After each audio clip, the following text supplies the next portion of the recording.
Saan yung daga? Ay, ito.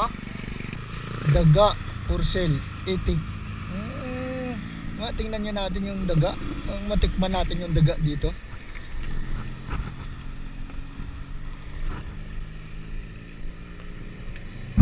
Tikman nga natin yung daga. Eh sir, magandang hapon. May kanin? Ayan yan. Kain. Saan yung daga? Ay, ito. Sisig. Dagang bukid. Oo, yung kapayan. Ay, thank you Lord. Maraming salamat.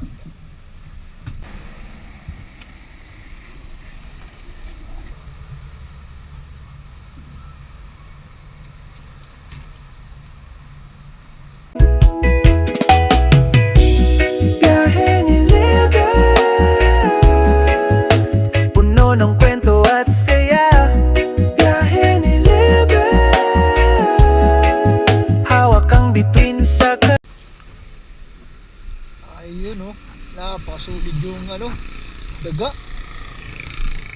Sarap. Alright, thank you Lord. Bless God Lord. Patuloy sa biyahe.